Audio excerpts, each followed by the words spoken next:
Yo, what's going on, guys? I'm Oxen Fernape, and this is round 1 of the playoffs of the CPC D League.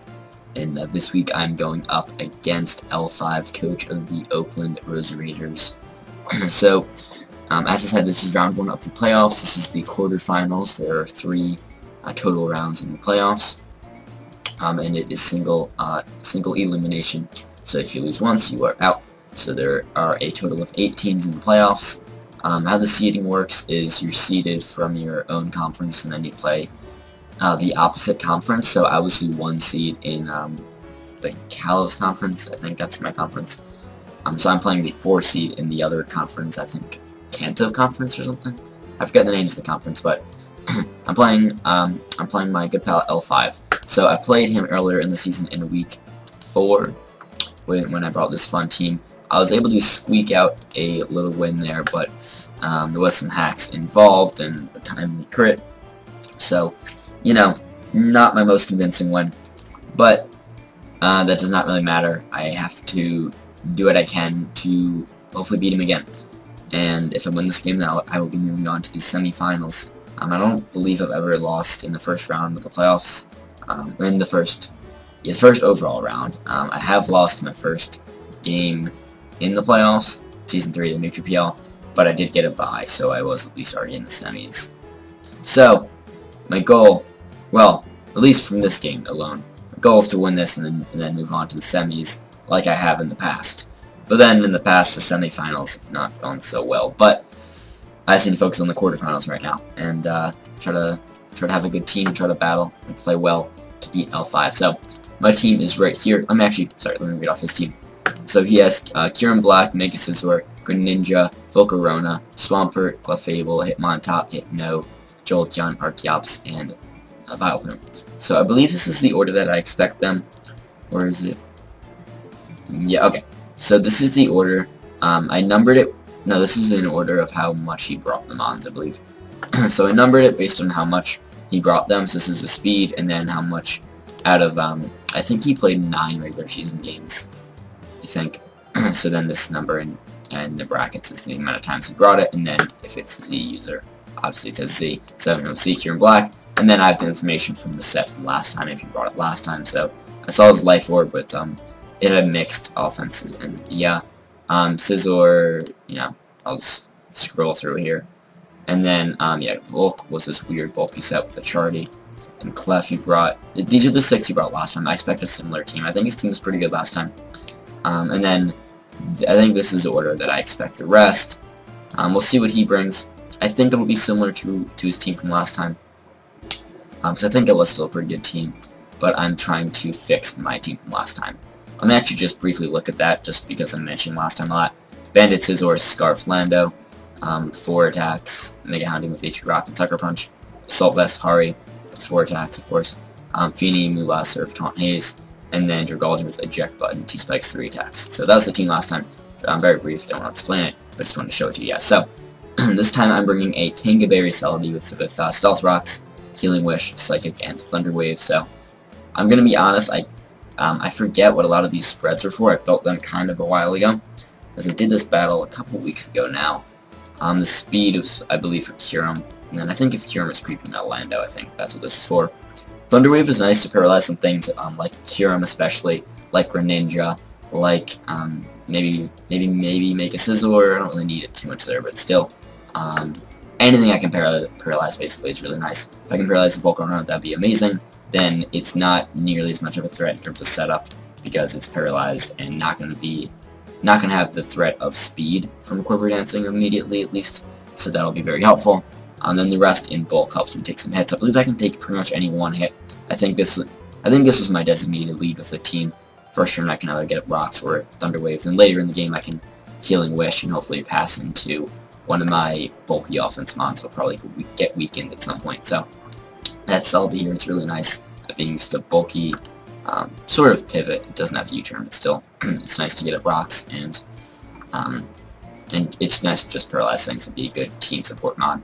And I felt like it was a much better rock than my Scarf Lando from last time. So, here we go, Scarf, Scizor, U-turn, Bug Bite, Iron Head, and Quick Attack. Quick Attack is for mainly Volcarona, just because it does more than Bug Bite, or than Bullet Punch. I said the wrong move. So that's basically what Quick Attack's for. I guess Jolteon too does a little more. U-turn's just a really nice pivot. With this speed, I believe it was so I can outspeed Jolteon if it's creeping up Strika. So I should be able to outspeed all of his mons, barring Scarfers, so that's really nice. Then we got Mega Houndoom, Flamethrower, Dark Pulse, and Power Grass, and Punishment. HP Grass is a nice little tech to hit the Swampert. Then Punishment is to hit the, mainly the Volcarona. That is, especially if he's paralyzed, that'd be ideal. If he's paralyzed and at like +1 or +2, then I can outspeed him and go for Punishment, and what that does is, it's base 60 power and physical, so not too hard, but it gets +20 for each of the opponent's stat boosts, so if he has +1 or +2 in each stat, that is a lot of additional power I would be getting from a Punishment, and it could just knock him out, or get him really low, which could be really helpful. And last time his set was, what was, the moves were, I think, Psychic and Flamethrower? Where is it? Yeah, he brought Flamethrower and Psychic as his coverage, and if he does that again, then even if he has some boosts, even if he's at +2, it can still take a Flamethrower from full. I'm not sure how much it does, but I can take it as long as I'm relatively healthy, and then hit him back with Punishment. So, you know, I might not even need to paralyze him, so Punishment could come through really clutch. Next we got Dragalge, Assault Vest, not Toxic Spikes, just 4 attacks this time. Hidden Power Fire, Draco, Gunk Shot, and Dragon Tail. Originally I believe I was Pyappa. That was for a Psychic from Volcarona mainly. But I ended up changing to Assault Vest just because that was more helpful in general. Especially for Gren and then for Jolteon too. So then Power Fires for the Mega Scizor, just dominate that. Draco is pretty nice stab, it's Kyurem, hits a lot of stuff. Gunk Shot is physical, it's kind of weird. That is to hit the Volcarona for some pretty good damage. Now I mean I do have Draco, which does do a good chunk, but he can just roost that off, and if he quivers, then you know he'll be able to chew a Draco. So Gunk Shot is still stab, so it still gets the boost. So you know it'll still be doing quite a bit. And then Dragon Tail is potentially for the same situation versus Volcarona, and I can phase out the Volcarona if Gunk Shot won't kill, or if I'm predicting Scizor to come in or something like that, I can predict that, go for a Dragon Tail, and phase him out, and that would be really nice with Rock Drop. And I'm actually a neutral nature on purpose. I want the speed. I believe this is so I can outspeed a Kyurem if he is paralyzed, which is the idea. Originally I think I had Tailwind on Scizor too, so same thing would apply, but I don't have Tailwind anymore. But still, if Kyurem is paralyzed, and that allows me to outspeed him. Also gives me some speed to creep Clefable, I believe, and to creep Swampert. So that is nice. And then I just don't really want to lower anything, and it didn't need to boost anything, so it's fine to bring it a neutral nature, because I needed all my stats. So yeah. Next we got my Hariyama, Assault Vest again. Fire Punch, Close Combat, Heavy Slam, and Rock Tomb. Not bringing Fake Out. I opted for coverage. I feel like I need to hit all the mons that I need to hit. I have a good amount of speed to creep the Clefable and the Swampert. Fire Punch allows me to make a Scizor, Close Combat, good stab for a lot of stuff. Heavy Slam allows me to hit Clef, and then Rock Tomb for Volcarona. It's a pretty nice check to a lot of stuff. It's pretty thick, hits pretty hard, and it's really nice. So next we got my Feeny. Same exact spread, and same exact set from last time. With Taunt, Moonblast, Surf, and Haze. I can taunt the Feeny, taunt the Volcarona, taunt Clef, and haze them, and at least not, hopefully not let them just sweep me, and this can be a decent check to some setup mons, like it was last time. So that is the plan there. Now last time Volcarona was able to set up on my Feeny, but I feel like I've constructed my team a little more set. One, Feeny doesn't need to necessarily be in that position, because I do have Hariyama, I do have Dragalge, do have Mega Houndoom to help me with Volcarona there. And also, I can hopefully not be in a spot where Volcarona can set up and sweep, because hopefully I can Thunder Wave it. That'd be ideal. And then even then, I feel like I can play it better to where he's not going to be able to be in that position where he could potentially sweep me like he was last game. So that is a team there. I think it's a pretty nice team. And let's see how the battle goes. I'll get into it in just a second. Alright guys, so I am back with the battle, as you can see here. So my opponent decides to bring a very similar team to last time with the Kyurem Black, Volcarona, Mega Scizor, Greninja, and Clefable. It brings the same 5, and then he opts to bring a Jolteon over the Swampert instead. So now what that tells me is he actually does not have rocks on his team. So that is very good to know. That means he could potentially have Devolved in Mega Scizor, because he's no... Actually, never mind, sorry. What am I saying? He could have rocks on Clef. I think Clef went down early at some point, which is why I was thinking that. Could have rocks on Clef, but that'll limit Clef's ability to be a Calm Mind, Sweeper, and at least that'll limit its coverage and limit a lot of other things. I don't think Clef brought rocks. That's why I said that. I apologize for saying that so confidently, because that was not true.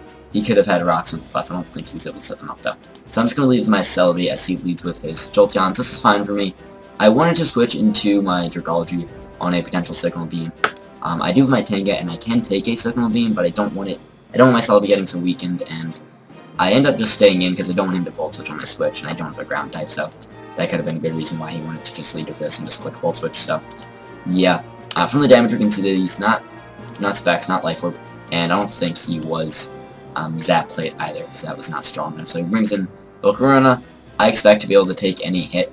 Now he goes for Bug Buzz and actually just goes me through my Tanga Berry. So I did at least get a Brox, and if Scizor does not have Defog, or does not get a chance to go for it, then Rocks will be up the entire game. Hit Volcarona, get hit Kyurem, and still get a good chip on everything else, potentially Burn Clef.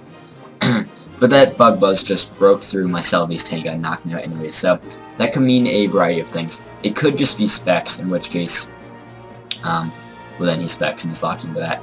And also, one thing to note is my Celebi was fast enough that his Volcarona had to be timid to outspeed me, because I was a very fast Celebi. I was kind of near max speed. If he was modest, I would have outsped him. So he was almost max speed himself. So that means he can't be modest, and I think afterwards I realized he could have potentially been timid expert belt and gotten a pretty high roll. He wasn't Life Orb weakened, so he did not take damage, so he's most likely timid Spec. So it seems, I think timid expert belt was possible to get the kill there, but it seems like timid Spec. So I'm going to bring in my Haruyama because I know it can take a Bug Buzz here. And I'm just going to go right for the, I think it's go for Rock Tomb just to safe play, in case if either the off chance he was not Specs and just went for a Psychic there, I could still live it and Rock Tomb. Or if he wanted to go into anything else, I'll still drop its speed. I wanted to click Heavy Slam, predicting the Clefable, but I didn't really need to, because I thought, I mean, I can 2KO him, but he just switched the following turn, so I wouldn't get to 2KO him. Basically, so I just thought Rock Tomb was still a safe play, and I could take it from Clef, so that's my thought process there. So I was going to go for Fire Punch. I know he might Scout, but that's fine. I can still click Heavy Slam versus the Clef, and it's not a huge deal, so I'm going to outspeed it, click Heavy Slam, and I get a crit, which is really unfortunate for him. The crit did matter, in the sense that the Clef definitely would have lived a hit. He ended up going for knockoff right there, which means that a Psychic from Volcarona would knock me out here. But since he did not get to go for the knockoff, I saw my Assault Vest and I can still live that Psychic. Now, I think I would have switched into Houndoom in that scenario, but I'm assuming he would have brought in Volcarona still. I mean, if I knocked out Clef, like the following turn, then he could bring in Volc, and then I think go for Psychic and try to knock me out. I would think I would go into Houndoom that turn. Then he might Bug Buzz though, so I mean, I can't be certain that... I can't say that didn't matter at all, because, you know, I could have gone to Houndoom, but then he could have Bug Buzz. We don't really know what would have happened, basically, is what I'm trying to say. So, that is unfortunate, but we both just have to try to play it out. I offered if he wanted to start over, because this was early, but he didn't want to, which is fine. I understand that. That is... that's totally cool. So, he brings in Jolteon here, and just gonna pick up a kill, I believe. Yeah, I'm just gonna sack off Haruyama to Jolteon. So, score is 4-4 right now. I have Rocks, if he does not, that's good. I bring in my Scizor and click U-turn. So this play could have turned out a couple different ways. So I'm assuming he clicks Volt Switch right here. Now he could have been faster than me, even though I'm Scarfed. If he was a very fast Jolteon, he would have outsped me. In which case he would have Volt Switched first and actually not know that I was Scarfed. But he saw that I outsped it, so I got to U-turn, which in some ways was kind of good because getting that damage off on Jolteon was really good because then I can't really switch in and be checked on my Feeny later. But he's going to be able to get off a free Volt Switch and pivot out and bring in his Kyurem on my Dragology, which is pretty terrifying here. So, yeah, that's kind of bad, but I did get it. I was able to get off a lot of damage on the Jolteon, which is good, and able to scout its set. So, Kyurem is here. And the obvious move could potentially be for him to Dragon Claw and knock me out. If he goes for your Ice Beam right here, I can actually live that because I am Assault Vest. I'm pretty fat on the special side. Now, I thought he would potentially Ice Beam here. But I really thought he would go for Wild Charge, predicting my top 2 Feeny. Because last game I made the play into Feeny on his Kyurem, and I think the play makes a lot of sense for me to do. So I thought he would predict the switch and go for a Wild Charge here. He actually does not do that, and clicks Ice Beam, which I do live, and I go for the Draco, and I miss. So that's pretty unfortunate. I don't know which mattered more, whether the Draco missed the crit earlier on Clefable. They're both pretty unfortunate for us, but regardless, I have to just play it out, and I can't stress over that and, you know, say, oh, what if it hit? I gotta move on. Gotta still find out my way to win and try to win from here. So I'm gonna bring in Houndoom, predicting another Ice Beam, I believe. Yeah, or I think I can live Wild Charge. I think, depending on how physically invested he is. I'm gonna bring in Houndoom, play Flamethrower, and that does not knock him out with the Life Orb hit from his attack will. If I had Fire Blast, I guess I would have knocked him out, but I probably would have missed, and then, you know, he would still be around. So Fire Blast is a bad move. I'm not bringing it. Okay, so he brings in Scizor on the double down, so I bring in Dragalge. I thought he would want to bring in Jolteon, predicting my my Tapu Fini, because Fini would be good if he brought in either Scizor or Gren, so I thought he would bring in Jolteon, predicting that. But this still isn't horrible versus the Scizor. Technically can power fire, but he actually makes a really smart play, and it makes goes and gets off a fast U-turn, and then going to bring in the Gren on my HP Fire. I wanted to click Dragon Tail, or maybe just Draco to get off good damage in general, but I thought, no, he can just Bullet Punch and he'll try to knock me out. It was roll to knock me out. I believe the roll from Bullet Punch was in my favor to live, I think, depending on the set. I think with the set he was, I think the roll was in my favor to live, if I recall correctly. But I ended up just clicking in by fire as he pivots into Gren and then choose it, and then goes for Dark Pulse and knocks me out. So we do see that's Life Orb, so good to know. I have to bring in my Scizor here, get off the fast U-turn, as he does go into his Scizor, which is great for me. So I'm going to bring in my Fini, because I have to. So here, I'm trying to think. I'm trying to get in his head, and trying to think how he's thinking. So at this point, he needs his Scizor to beat my Scizor. Because my Scizor can outspeed his Gren and outspeed his Jolteon. I've seen Gren's Life Orb, I've seen I outspeed Jolteon. I can Bug Bite, knock them both out. Or U-turn, or whatever. So he needs his Scizor around. So I'm thinking, he knows he can live in one hit at this point, barring an HP Fire, which I don't have. But I could have brought, but I don't. He knows he can live in one hit, and he can roost it off. So I'm thinking he's going to want to keep this thing healthy, because this thing, if he keeps trying to pivot in and out, then the rocks will get to him, and the rocks, and plus chip damage from my Scizor, will weaken him and will knock him out eventually. And not even, and that's not super far away. You know, I just need like 2 more switch-ins of rocks and some chip from U-turn. So really, he's gonna want to roost. Basically, he's going to keep this thing healthy. So I'm predicting that and really hoping that he makes that play. And I'm clicking Taunt, trying to stop him from roosting. So I'm gonna click Taunt as he goes for the roost. So I got that call right. So that was perfect. So here I'm gonna click Moonblast actually, partially predicting that, partially just because it was a safe play in general, because I can still 2KO the Scizor, because a Moonblast plus a Surf for knockout Scizor, and a Surf does not knock out Scizor at the range it was at anyways, so I didn't need to click Surf. And if you wanted to go into Gren predicting me Surf or in Power Fire, then that was perfect for me, because I could then knock it out with Moonblast, which I did. So that is awesome. He's going to bring a Jolteon here. He's actually just going to throw up a Wish, which is interesting. So he's going to drop to the Moonblast and bring in Scizor. But Scizor will actually drop to the Surf and won't even get the chance to take the Wish. So we're going to win that in a pretty close 2-0, and that was very scary. Once I got down to my Scizor and Fini versus his Scizor and Gren and Jolteon, I was really scared. But I had to play it very carefully and try to pivot off of his Scizor switch to bring my Fini, and getting that taunt play right was really huge. And this was only an 18-turn battle. This was quick, Jesus. This is very quick. But this was a good game. So this is a good season by my pal L5. He really did well. He had a pretty nice team, very solid draft with Cure Black and Mega Scizor. Very scary and very terrifying. I had to prep for it twice, and I did not enjoy it. But I was able to get out of that kind of tricky matchup, and I am now in the semifinals, and that is exciting. I'm playing Jacko, coach of the Sootopolis Swamperts. Not sure when I'm going to upload that. Not sure when I'm going to upload this, because at this point, I don't think anyone's really followed the upload schedule, at least for playoffs, at least for uploading on Tuesdays. So I'm just going to kind of upload this whenever and upload semis whenever. So we'll see when that is, but hopefully you guys enjoyed this video. This was relatively quick, considering this was a playoff game, and I still explained my team. Not like super in-depth, but I explained what I wanted to. And it was pretty quick, and then the battle's only 10 minutes, so about a 20-minute video is not too bad. Hopefully you guys, weren't too bored, and it was alright.